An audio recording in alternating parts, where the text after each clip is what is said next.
You need to go live. Now we're live. Yay! Oh dear. Me like mid rant. Like Almost hang forgot on, I that need to go live. Hello everyone. the whole point. We are missing Lisa today because she is not very well, but me and Kate are here.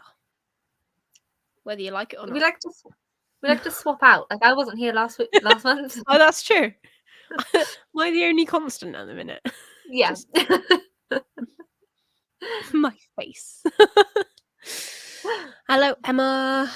Let's show this. Forgot to do my tabbing and reread for this month, but in fairness, I've still read it 3 times, so I should remember. Yeah, I mean, fair enough. I didn't tab, I listened to it audibly, but Oh, I don't tab anything anyway, so. I always aim to tab and then I forget to tab, so I just don't do that. Fair enough.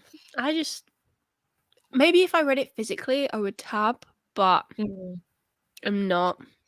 Like, fair enough if you read along as well, but. Oh, true, yeah. But I also don't like the idea of writing in my books. Like, if I had beautiful handwriting, maybe that idea would change. But the idea of me putting a pen scroll, if you will, in a book really hurts my heart. I feel like, have you seen those like clear sticky notes that you can just put over the top? I feel like I'd get them if I was to do it. That's a good idea. I also can't highlight in very good straight lines, so that would also annoy me. Mine go like that, so there'd be no point. Just like for the whole thing. Brilliant, because why not? I mean, to be fair, that kind of sums me up, if I'm honest. Would be squiggly highlighter lines and chaotic scribbles.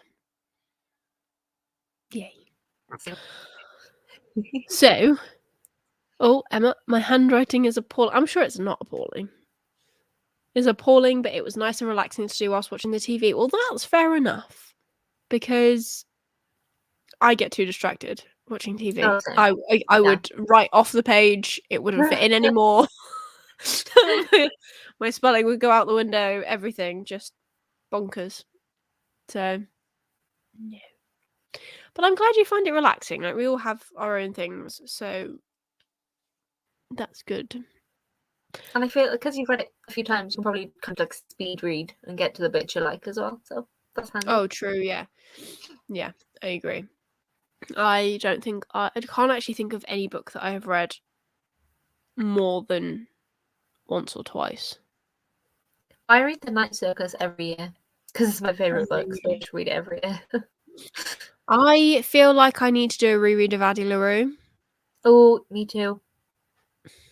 So, might be doing that, I think. Maybe that should be November's tentative pick that we never end up getting to. We talk about it. We try.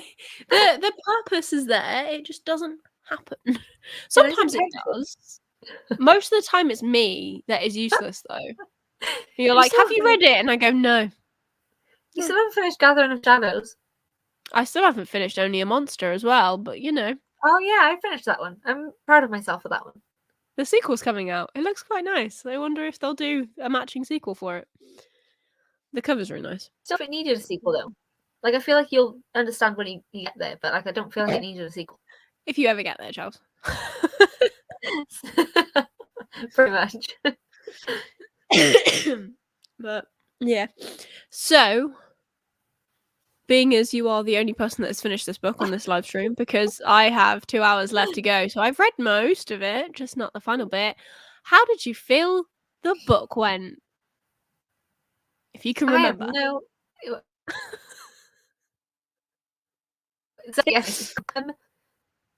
I don't know. It wasn't my favorite out of them all. Okay. Like you said earlier, I enjoyed that we had lots of people's point of view. Like that definitely made it better. But it's also that how we like go in and out of time. Like we're in the past for a lot, aren't we? It still just confuses me. So, and all the names, I don't think I'll ever get used to the names and who everyone is related to and all that. Oh, I could not put together a family tree, even if there was a gun at my head. Honestly, I don't know.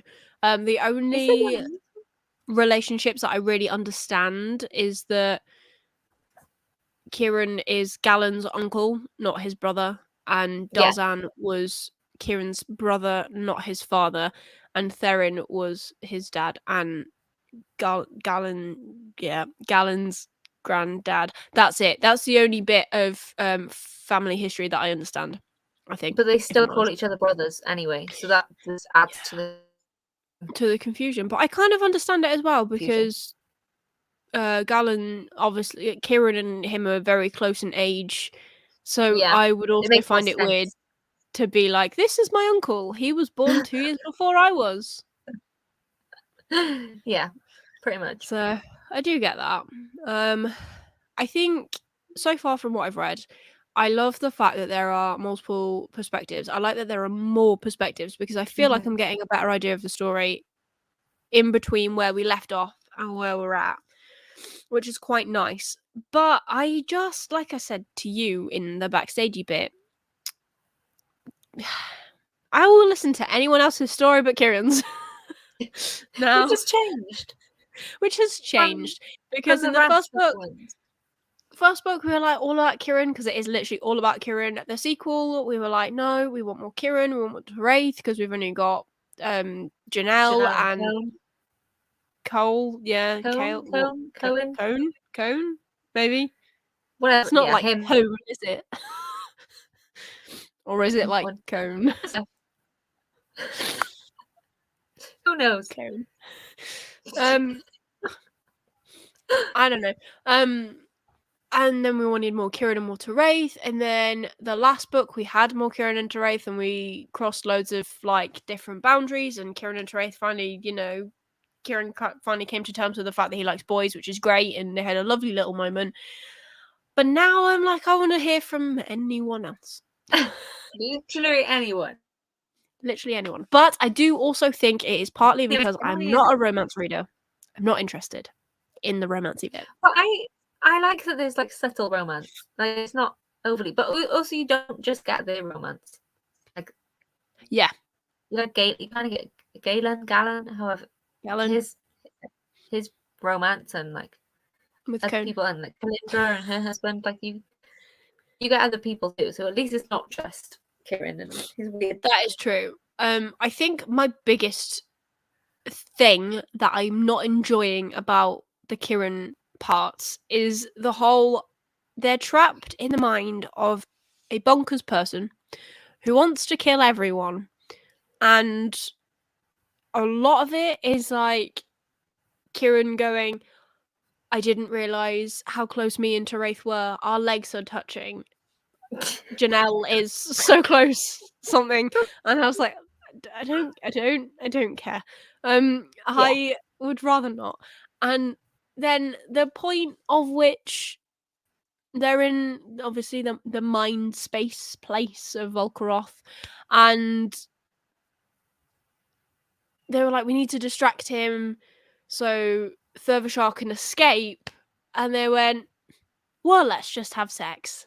And that will distract him. And I was like, whoa. There's other ways. Like they went from 0 to 100 really quick there. Like there's so many other options. I was like, okay, cool. We're here. Like he really needs to get his priorities straight if he's worrying about his leg touching someone else's when he's literally he doesn't have a body right now. He's just a mind inside someone else's mind. Your body's not real. But like I understand to an extent because obviously they like describe how realistic like all the pain is and stuff.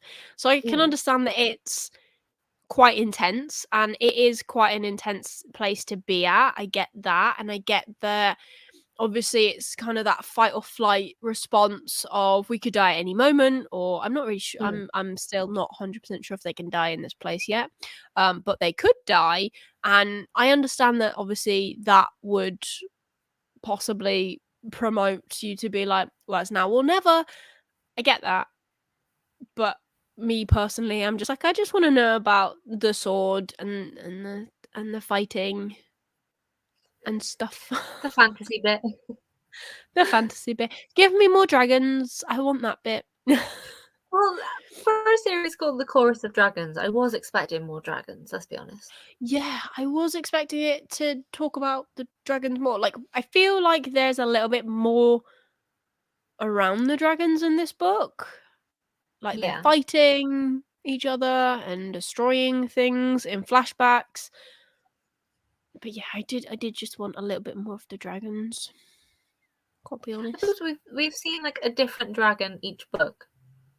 That's But true. isn't there still like there's still a lot Many more dragons that we could have heard about, and we've Yeah, only got and one book left.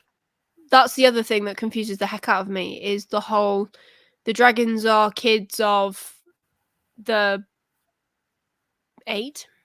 Yeah. So, but I'm Yeah. still not 100% sure on how that happened. I know that was explained in the last book, but aren't the 8 also dragons? Like as yeah, I well think as so. their offspring? Well, Relisvar is, isn't he? He's just Yeah. control And being a dragon.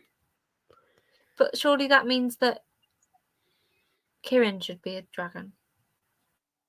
Well, no, it's like maybe he wasn't Volkaroth No, because in the trap. No? well, I don't Like really. if they're so merged. Well, because Kieran is only part of Volkaroth, I wonder if like he's the human part, if that makes sense. Yeah. And when Volkaroth emerges, which I'm sure he does at the end of this book, maybe he has the power to be a dragon like Relisvar does, where they can like shapeshift. That is my prediction. But I'll let you know that tomorrow when I finish the book. Because Okay. Emma has got a lot to say. She says you could tell Jen wrote this during lockdown. She has said it felt like it flowed into her book regardless of whether she originally intended to. I mean, I didn't actually realise that she'd written this in lockdown. It does make sense though, because Discord of Gods was released this year. And I think this was released and they're all kind of last year. They're all in their own little like. They're all locked down. Lighthouse for the whole. Didn't even think about that. Yeah, they're in the lighthouse. So I never thought about that either. That's a good point. That does make so much sense now. Now it does, yeah. Thank you, Emma, for your insight because I didn't know that. Yeah, this was 2021. This one. So yeah, last year. Yeah, so she would have written it in 2020, probably, in theory. Emma also says Kieran Teraith and Janelle's romance has now opened me up to more romance I never realised I wanted. Fair enough. I think that just kind of depends on you as a person. Me as a person, apparently, well, I always knew this. I'm not very romantic, or I'm not. Yeah. I like the idea of being like. Yeah, no. Like, I like the idea of being wooed, but in real life, but I really couldn't care less to read it or watch it in TV. I do like chick flicks, but mainly for the like comedy element rather than like I have never watched The Notebook for argument's sake. You're not missing much, let's be honest. I'm missing so much, did you say? No, you're not missing much. Oh, right. No, I don't think so. But and then there are more dragons in Discord of Gods, but I do agree that we needed more. I'm hoping her next book has more. Oh, yes, I do as well. But her next book isn't in the series. I was going to say, is her next book in the world? I don't know. Emma will know because Emma knows everything. It's a different one. Yeah, Emma, is it the same type of thing? Emma is the font of all knowledge here. But yeah, I do kind of because words can tell I've been at work all day.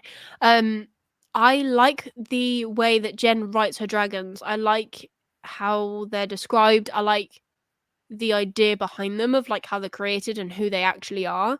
Yeah. So I want more of that background because as much as I'm enjoying being confused to an extent, I want that bit explained to me a little bit more so I can be less confused.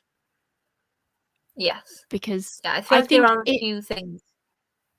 Yes. That I would still like cleared up. Yeah. And I hope it is in the next book, to be honest. What else has Emma said? I love romance a lot, but completely get it. If you don't, just not a mushy person, gotta be honest. It's just how I am. And I think she's doing a completely new story. Well, that could mean that we have even more interesting dragons then, because she might actually, not that I want her to change how she does her dragons, but she might have a whole new concept in mind.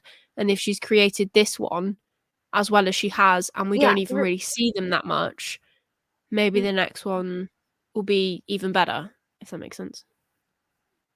Yeah, because this is an interesting, like, this is a completely different dragon story than I've ever read. Not that I've read a lot about dragons, but like I just feel like they're not your typical dragon, are they? No, because they were people.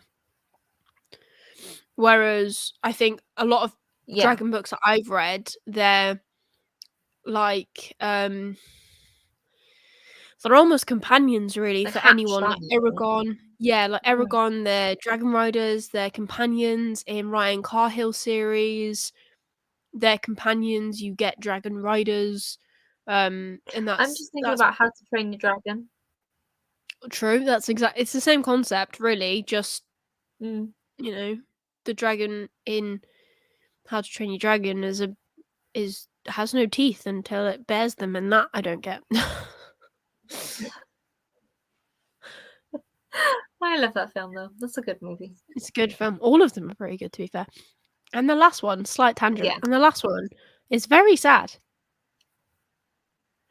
Isn't it? Like, I'm pretty sure I cried in that one. Or if I didn't cry, I was very close. It was very emotional. For a kid's film. For a kid's film, yeah. It was almost like Disney wrote it, to be fair. Emma says she hopes to come back to this world again, but has no immediate plans. However, she did cut as much prehistory of Radazvar and Kieran, and I keep harassing for it to be released. Yeah, give me a novella where like that actually makes sense, because I would eat that. No, that's not right. I would read that. We could do prequels. Prequels would be fun. We could do prequels. Prequels I can read in a month because they're usually a lot shorter. Exactly. And this book is the most intricate history I've ever read in a book. I think that's what makes it so addictive. You want to understand it. I completely agree, to be fair. I want to understand it, but at the same time, I'm also that sort of person, because I'm stubborn, where if it wasn't for this and doing it with you guys, that I would have quite possibly thrown it across the room at one point and just not picked it back up again, because I don't enjoy being as confused as I have been. I feel like I might have read like the first book and got onto the second one, and because it wasn't Kieran, I would have been like, maybe I won't carry on. And then yeah, I agree, to be fair. Yeah, I feel like the second one was a bit more of a letdown for me, purely because of it being Janelle. Like, she's cool. I like that she's a strong female character. The whole running with horses thing, again, something else that confuses me, but I also liked it. I liked how it was described. I like how it's not so set on gender norms and all that stuff, which was really interesting to read about. I really enjoyed reading about Colin's part as well. Colin's part. Oh, definitely. Yeah. But whatever his name is. But I don't know. I just found that she got a bit annoying. Yeah. But I think we all kind of felt like that, to be fair, after that one. Definitely, yeah. What else? I do wish the series was 6 books long. I feel Discord of Gods suffered a little from being condensed. Oh, okay. So I'm definitely for sure interested to hear when you read it. I'm interested. That's the condensed version? I know, it's still pretty chunky. Yeah, I don't think she knows what condensed is. Took me to BookTube's end to be in love personally. I loved it so much more rereading it. I think I will enjoy rereading it more, because I'll pick up on little things. I also think it's going to be the sort of series where I will, when I how many read it, I just got stuck in a loop then. I will read it physically and probably pick out bits that I missed. However, that does mean that I need to dedicate a lot more time to it, because obviously I listen faster than I read physically. Yeah, I also think that because we've come so far with Kieran, we will appreciate going back and seeing what he was like at the beginning. Yeah, and then getting more of that understanding as well, because there's so much I think that I probably have missed from listening to it in the car, that I'd love to go back and see what I've missed. I mean, I've played it out loud for Jack before, and he doesn't understand how I can listen on 2 times speed because it makes no sense to him. Doesn't sound like English anymore. But I was like, this is otherwise it sounds way too slow, but I'm really enjoying the audiobooks. I think the narration for it is really good, and Kate, I think you'll really enjoy it actually when you listen to the last one. The Yeah. cast is fantastic, to be fair, and I think that helps as well. It's nice that they've kind of split it, because in the first book, I can't remember if there was a male and a female narrator in the first one, but in the second one there was. Yeah. Because it was Janelle and Cole. And that made it really easy to distinguish quite quickly, especially if you've left it for a couple of days. And they've carried that on throughout the other books as well, which is quite cool. So it's nice to actually be able to tell who's talking, and the voices that they do are incredible. Like, voice actors are amazing. I don't know how they do it. But yeah. Do they have American voices, or are they like where? Good question. I'm not actually quite sure. Because I think they are American. Is Jen American? Because I always wonder about this. Like, I feel like authors predominantly put it from wherever they are. Yeah. So, like, if you've got a British author, they're probably going to write a British story. I do find, though, that's obviously... Yeah. I'm just trying to find out where Jen is from. But oh no, she's from Atlanta, in Georgia, so she's American. Okay. So yeah, I think they're American. But you find that most like fantasy things are like they're British accents, don't you? If you think like Game of Thrones, Yeah, Lord of the Rings. That's true. I mean, a lot of books that I've listened to recently are mainly American voices, rather than British, which is good because I can't listen to the British accent, or I really struggle with it because I'm like, that's not how we sound. We're not that posh. I'm not. A favourite character of mine made his return in this book. This is in the House of Always or in the Discord of Gods. Because now I'm trying. Galen, you liked him, didn't you? I think I remember Emma. I liked Galen. I thought he was great. I really like as well how in tune with himself Galen actually is in this book. Like, in the first book, you kind of see him being a little bit hesitant, and obviously him and Kieran having that moment of Kieran being like, I know you don't like girls, it's fine, like, don't worry about it. Doesn't mean anything good or bad. You are who you are. And then it was really nice to see him in this book being a lot more confident about who he liked, and the fact that him and I could not tell you what her name was. His wife. That's it. Yes, that one. How she likes girls and he likes men, but they've married each other because they're like best mates, and they kind of almost cover for each other if they need to. Because in Core, it's looked down upon because obviously being gay is not good in their eyes, which is bad and wrong. But it's quite nice that they found each other, and I think that's a really lovely thing, especially after everything Galen went through already with his dad and with losing Kieran. It's quite nice to know that he actually had someone on his side.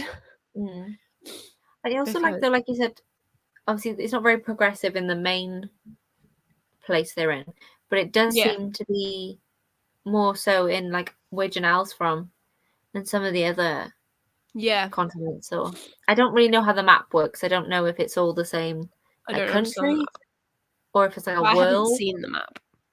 I don't think it's in every book. I think it's different in every book. Like, we get different sections. Oh, it's like they've taken like a snap of different parts of wherever it is based, I think. Yeah, this one, there's no map in this one.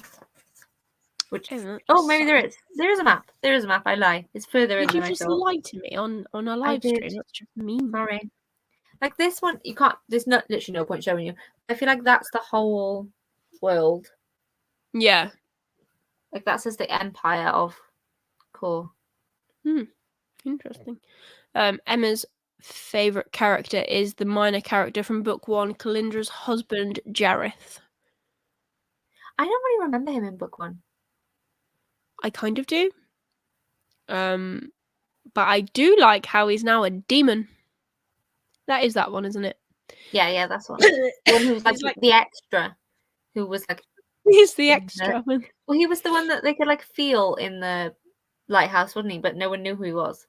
Yeah, no one knew. And then Volcroft was like, there is someone here that you keep saying you don't want to know or something. And I was just like, this is very like proper villainesque of you to be like, muhahaha. It kind of like gave that vibe to me. I didn't know who it was going to be either. I wondered if it was going to be someone like we knew more of. Yeah, but I do like that Calindra turned back up in this one because obviously we read about her in the first book. Her and Kieran had their thing, and then her and Teraith had a thing before Kieran even turned up, which, you know, makes it not awkward at all. And then she gets sent away because everyone's like, oh, Kieran's falling in love with her and we need to break this up. And then she turns back up again in book 4, which I thought was quite cool. It took me a while to realise it was the same person, though. It took me a little while to be like, Calindra, who's that? Because I was like, I know the name, but I couldn't place it. Like, where, but there was, I think, a point after some of the flashbacks when, or like maybe it was when they all just came into the tower to begin with, and it was a little bit like, ooh, awkward. Here is Calindra, someone who used to also sleep with Kieran. I know the amount of people that like are on that list are steadily growing. It is. I loved how they did Jareth, and I liked how it was only mentioned at random times in people's chapters as quite literally as though he was a fly on the wall. Yeah, I like that. And I liked how when Volcroft was like, let's pay attention to this person that you have been pretending is not here, and then all of a sudden they just see this memory from Jareth and everyone's like shell-shocked. Like, I quite enjoyed how that was done. I thought that was done quite well, to be fair. I prefer this storytelling method system, something with all of their flashbacks. I find it very interesting, and I feel as though we're getting more backstory. Yeah, it does confuse me more though. Not that takes a lot to confuse me, but it does it does confuse me a lot more than the rest did. Yeah, because it's like it's like those like vision or whatever it was called, like in their head, and it would tell you when it was. Like it give like 5 days after this, 3 weeks after that. Like that did confuse me because I was like, when am I supposed to remember all of these things and what they were called? Like that was a lot. Yeah. So like when in time the flashbacks were from. Yeah, and then it being like 12 days since the battle at the Well of Spirals, and I'm like, I have to remember what that is. Oh yeah, I remember now, you know, like it was a bit more like that. But I thought it was good. Oh yeah, no, it was definitely, yeah, it was good. And I'm glad she doesn't stick to the same way of storytelling for all of them. Like it's been pretty different throughout them all, because I think it would have got a bit boring. Like if we'd stuck with like Janelle and Cone, like just the two, I feel like I would have been bored if it was just two. I agree. I do like that there are more people this time round, because I personally like loads of points of view anyways, because it gives you a more rounded view of the story, in my opinion. And I read a lot of fantasy books that do that anyways, so that is like my chosen kind of format. But yeah, two POVs for like the whole set for 5 books as well is a lot. Although saying that, I did enjoy it in the first one when it was Kieran and Talon, because I really like Talon. I think she's brilliant. Yeah, I like Talon. And even in this book, you might feel like it's still like, I'm glad they included it. Yeah, I thought, and I really liked how they kind of incorporated talent into it by getting her to do things as well. Like she was the one that was kind of that's not a word. Orchestrating, who was showing memories. Like she was the one that was kind of like picking them, which was quite cool, rather than Volkoroth. But I also want more backstory on how that worked. I just like backstory, really, if I'm honest. Yeah, because it was 4 of them that could do it in the end, wasn't there? Because there was Derbyshire, Sanera. That's her name, right? Senere. So, yeah. Mm-hmm. That one. Alan and Volkoroth. He could do it. Obviously, he could do it too. Yeah. And Kieran. Kieran. They're the same person, really, so it doesn't really matter. Volkoroth and Kieran. Same person. I thought it was a really good book so far. I think I'm finally starting to get there with the whole... The more we talk about it, the more I realise I did actually enjoy it. Well, there you go then.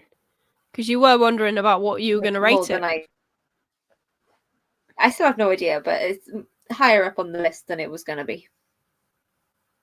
Yeah. I agree with this. It's a series that happens all in a short period of time, so definitely hard to remember what's happened and when. Yeah, like, definitely. If we think about it, obviously, the first book takes place over years because Kieran obviously gets taken to... Yeah, like the Black Brotherhood, and he's trained and all these things. But then I feel like the minute book 1 stops, it's all so fast. Like, I don't know how long it's been, but it's not been that long, surely. No. And like it picks up straight away. In each book it picks up with the last one left off. Yeah, so there's no like time jumps really. Past. Yeah. Although I do find it... even the time jumps, like where we're seeing...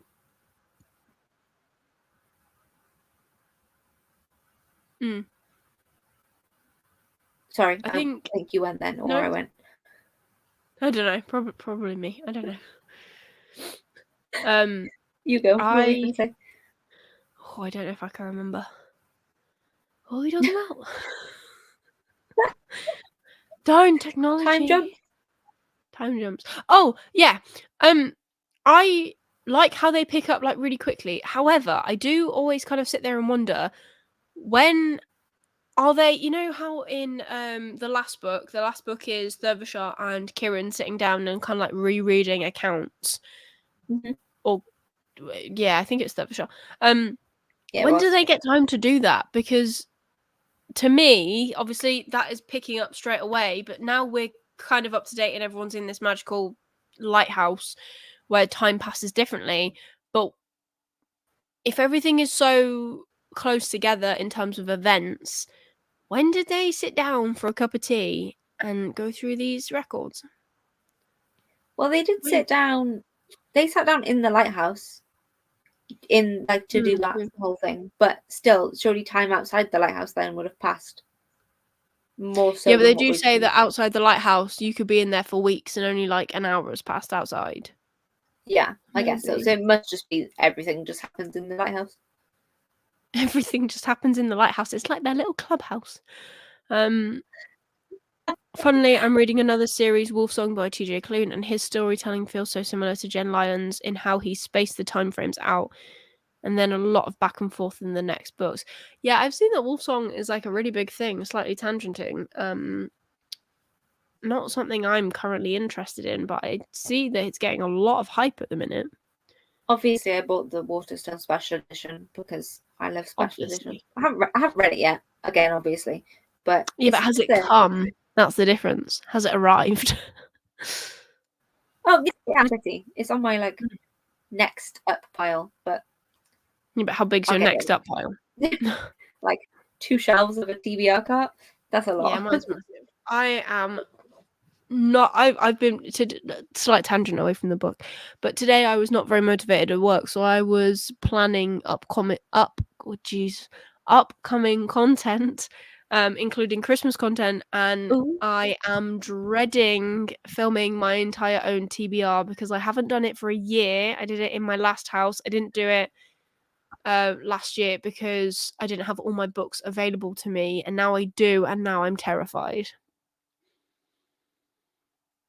It's going to be a big list. Like a really big list. Oh, I don't know if I've lost you. Can you say? Oh, Ah, I think you're back. Hello. Sorry, bad Wi-Fi. That's all right. I still heard what you said, so that's something. Oh, that's good. I But, have my TBR separated into red. Oh well, my book's separated into red and not red, and the oh no, not they red all live side on the is same considered shelves. bigger. It's only, you know what? I always reorganize books. I think there's something really cool that Abby does from Abby of Pelennor, and she does this thing called balancing the books or something like every month, and she basically the idea of the video is that she reads however many she reads, and then she balances that against how many she's bought, and if she's bought more than she's read, then she has to unhaul however many books is the difference to make it balance again. I think that's very clever, but I could never do that because I could never. That's I don't read. too much. To be fair, she read 19 books last month, and I was like, jeez, no. I've only read 40 this whole year. I finished 2 books the other day in like a day, but that was because they were novellas, and I just finished them. But yeah, I did graphic novels, so I have to bulk it up. it's a good shout, to be fair. Hang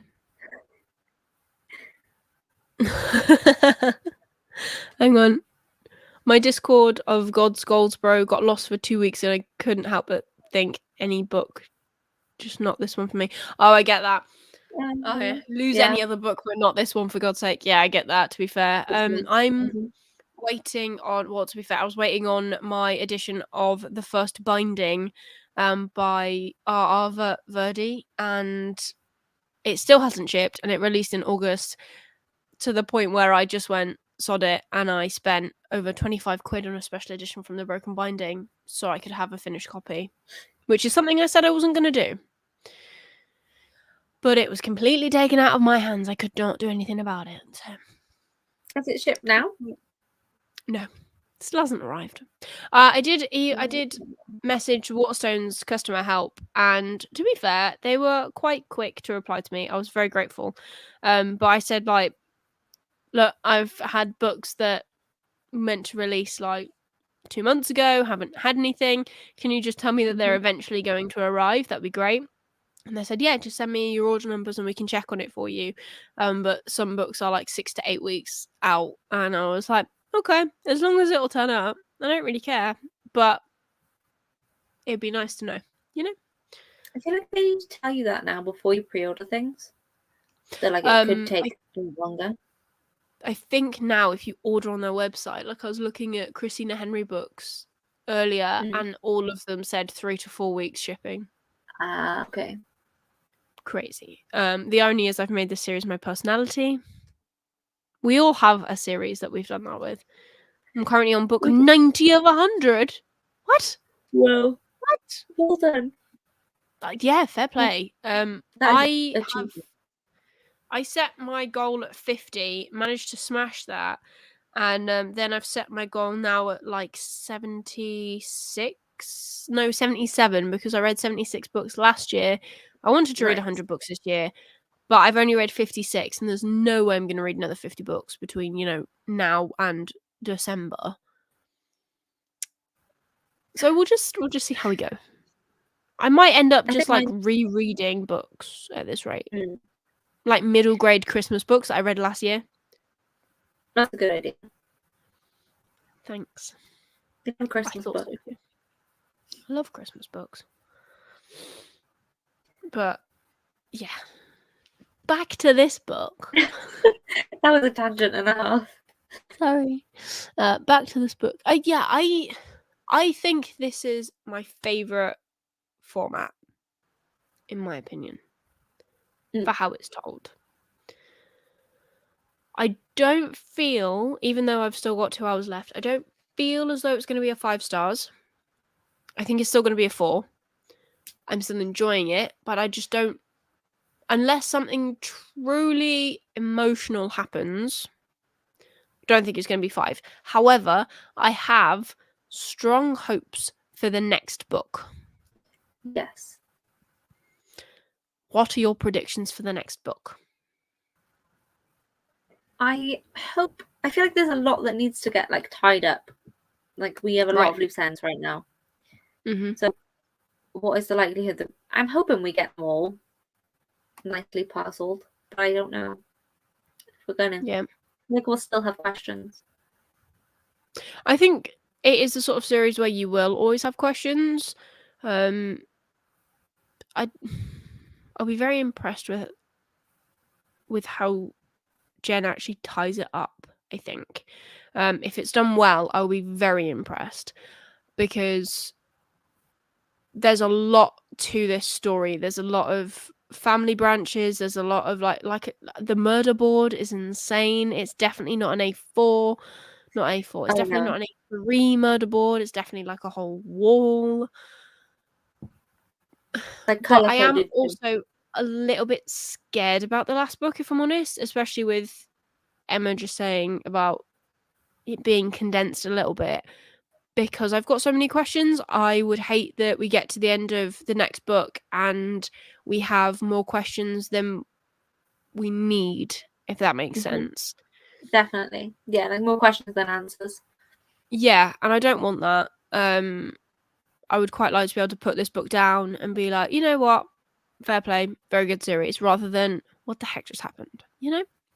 Like, unless we know there's going to be more. If we knew there was going to be more, fair enough with that feeling. Yeah, but I also think 5 books is a fair whack for a fantasy series, to be fair. I loved having Calindra's story for sure, to be fair. I love... That's Javon and Talia, I think, so I like their POVs. I like Talia. I didn't like either of them as much. They were like filler for me, like kind of filler POVs. I get that. I understand. I think, well, because today I read the part where Talia meets Galen for the first time, and she obviously like has pretty much a little bit of an emotional breakdown because he's so much like his dad, which I can understand as she was his slave. The I don't know, it kind of made me... I feel like Talia in herself is a fantastic character. I feel like she's really strong. I am not for her and Javon's relationship because I feel as though she deserves more. I know that she does describe throughout the book saying that Javon was the one that kind of, you know, taught her how to be loved and what she needed, and I think that's a really lovely thing. But there is also the scene in this book where she is not particularly nice to Talia to try and push her away, and she does it in a completely wrong way, and it's pretty abusive, if I'm honest. I wasn't prepared to read that. I'm never prepared to read that, but I had no, like, you know, when usually either you read it in the trigger warnings or you kind of get an inkling that someone's going to be like that as you read. I had none of that. There's some warning. No, it came out of nowhere. It was kind of not. It was kind of pushed away as well. Like there was kind of no need for it. It could have been done a different way. Yes, and I really just want to shake Talia, if I'm honest, and be like, would you just go and leave them? Because they're not... They're being very... I don't know, like, there are parts of it where I'm like, oh, they do really care about each other and it's really lovely and stuff, but at the same time, the way their relationship is, I'm like, that's not love. That's not okay. I feel like, so mostly with Javon, I feel like pretty much like pointless. I really liked Javon in the last book when she was training the spurned. I think that's what they're called. The Yeah. women fighters. I really like that. I thought that was amazing. I like the little scene between her and Talia where Talia's like confessing her feelings and everyone's like, "You're fine, you're not dying. You Oh can yeah, you that was. can I remember that from last time. you can stop confessing your love now." It's quite funny. I liked that. I like their relationship in that book, but in this book, I didn't enjoy the grey side to it, shall we say? I feel like there's a bit. It must be now in this next, like the last bit that you've got to read in the 2 hours left. Yeah. It'd make me come a bit more. It's like something that's revealed later on. Like it made sense why we saw Right. them this much in this book, Right. Okay. but it still like kind of the chapters are kind of like sped read. Like you can speed read them and it doesn't make a difference. You still get the gist. Yeah, I get that. To be fair. What else? I feel my opinion on Discord of Gods is a spoiler, so I'll say nothing. Okay. Well, to be fair, Emma, I think you've been saying that since we started reading this series, and we're almost there, so we can hear your thoughts. Yeah. In the next live show on Lisa's channel, because we will have read it, and I will have finished it on time by the live show. I'm not doing this again. I can't promise I will, because this is the only month I've actually finished it on time. Well, you could do it again next month. I don't think it's that big. And you're going to listen to it. So, yeah. So you might find it easier. Mm. It depends how fast you listen. Not like the speed of how you listen to things is the be-all and end-all. But for me, I can get through these books so fast because I can listen to them on 2 times speed, because otherwise they sound very, very slow. Whereas if I gave them to Jack, he'd have to listen to them on normal speed. I think I've only ever listened to like one audiobook before, and I did listen to that on 2 times speed. So I'm hoping I will be able to listen to this quite. Yeah, it just depends on like who's the narrator for me. Like especially if it's British, I can't listen to that on 2 times speed. I don't know why. But or like anything that is like heavily accented with like not necessarily a lot of variety, I can't listen to that on speed because I get really confused. Oh, Discord of Gods is the only one that you've read once. Are you going to read it again, Emma? Are you going to read it with us this month? Is that because it was too emotional? Yeah. Is it the be-all and end-all? I think my prediction for Discord of Gods is that we're going to have more people die. Obviously, I don't know if anyone has died yet because I'm not at the end of this book. I feel like more people will die. There has been a hint that there is a way to bring back the 7 or the 8 with some magical cup. So I'm wondering if that's going to become a thing. I know they gave it to Siobhan and put it in her scabbard, but interested to see if that'll do something. I can't remember if I'm supposed to know something about that. Like if I've read something and I've forgotten, like in the last bit. You've literally read this yesterday. I literally did. I finished it. I just haven't had time to read it again the way I want to, but maybe next year. Why not this month? Join us. To be fair, it's what, almost the end of this month, and we should have read it by now. Yeah, and we've got 11 days. But we're not gonna do the next live show at the beginning of the month, so it's fine. We might do. I don't know. Might be really organised. I mean, I'm working 9-5 at my new job from the 1st, so I actually might be around a little bit more. Well, for the month of November. Maybe after that, not so much, but we'll see. We'll see. But yeah, and then after that, after we've read the Discord of Gods, we're reading Sword of Kagan, however we say that, by Emma Wang. And I'm excited to read that one, actually. It's indie published. It's a standalone, so that'd be nice. No series to commit to. Oh, definitely. Yep. And there's a lot of talk around this book as well. Apparently, it's either you love it or it's a bit meh. So I'm interested to see where all 3 of us land on this book. Yeah, I think we'll have mixed. I feel like we will have mixed opinions. I think we will, because I'm quite critical sometimes of my fantasy, and I really hope I fall on the love this side, because there are a couple of, well, it's really annoying because there's a couple of people that have read it that I know and I love their reviews and I align with quite well, and one loves it and one finds it meh. So I don't know where I'm going to fall. Truthfully, I have no idea what it's about, so I'm going into it blind. Shall I tell you? Yeah, that's probably a good idea. Yeah. And anyone else who's watching, you can find out what we're reading next. If my phone will pick up signal. Apparently there's no signal here. Oh no, it loaded. That's nice.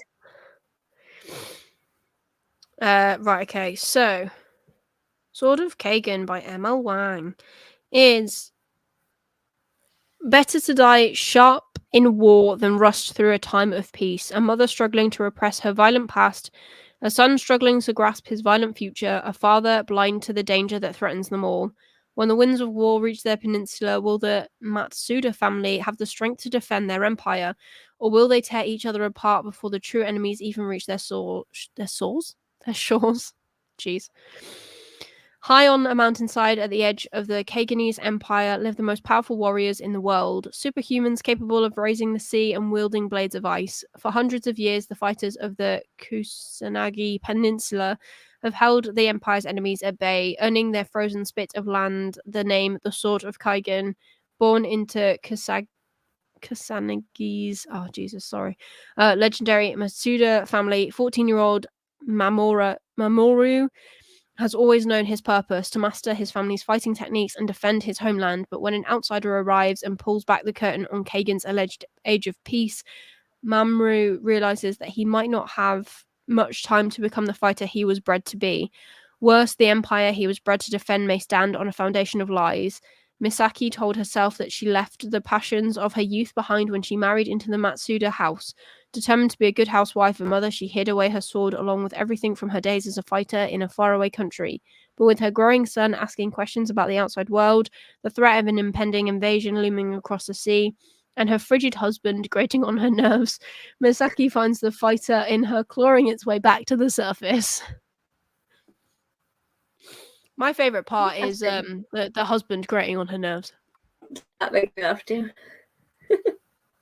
But yeah, that's what we're going to be reading next. So I hope you guys are going to join us. Emma, especially, you have said that you need to get that series. It's just a standalone, so it's only one book. So you can add that to your pile of 100 books that you're going to read this year, if you wish. But we've been chatting for almost an hour now, and I don't think I've got anything left to say. Have you got anything left to say, Kate? Nope. I think we've covered it. Well, I'm going to wrap this up and say goodbye then, rather than waffle on, because I can sure as heck do that if I needed to, but I wouldn't want to bore you all. Tangent. We do love a tangent, but I don't want to bore anyone else at almost 5 to 8 on a Thursday evening when they could probably be going. We'll have more to talk about next time, I think. Maybe we'll do less tangents next time. Yeah, and we'll have Lisa back. Hopefully she feels better soon. She's the organised one. She usually has a notebook and she keeps us on track for what we're supposed to be talking about. Yeah, I'm not good at that. I'm quite chaotic in that sense. But yeah, I'm just think that's it for this one. We will update you all when the next one is coming, so make sure that you are following us on the Twitter for It's All About Fantasy, and we will update with links and everything for the next live show.